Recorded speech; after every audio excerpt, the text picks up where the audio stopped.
The Election Advisory Committee is not one that many people are familiar with. It was activated for the first time this year, 2 weeks before the issue of writs, but after a month, the committee is resigning. The EAC process is a constitutional process, and it is an important link between what happens out in the province during elections and when Parliament, the first Parliament after the elections, sits. It is the process that goes through, that filters the processes of the elections and these sort of issues.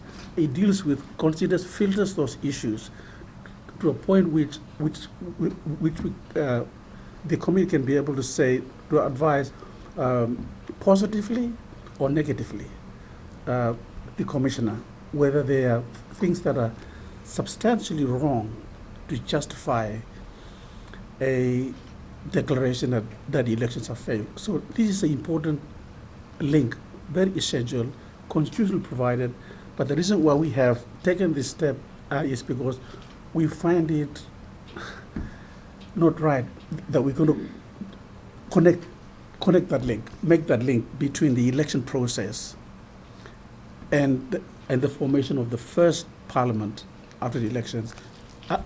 In other words, we've been meeting without working. Ombudsman Pagan, the third member of the group, was unable to join the media conference today. However, the two members say the decision of the group is final. They say the Electoral Commissioner, Patiles Gamato, has been supportive, but they have still not been able to access critical information.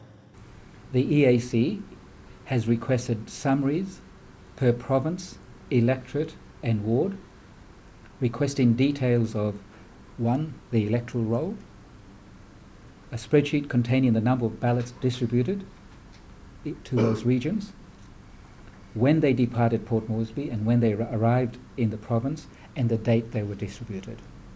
Because we felt that prior to polling starting, this was material based on information that our committee should be aware of. We asked for copies of reports noting ballot distribution, electorates, wards, polling station. We wanted this pre-polling, during polling, and post-polling. While they hand in their resignation, the Electoral Advisory Committee say they have concerns about these elections, specifically around the electoral roll, conspiracy theories, and security forces bias in this election. A wide area. There's process, and there's multiple allegations of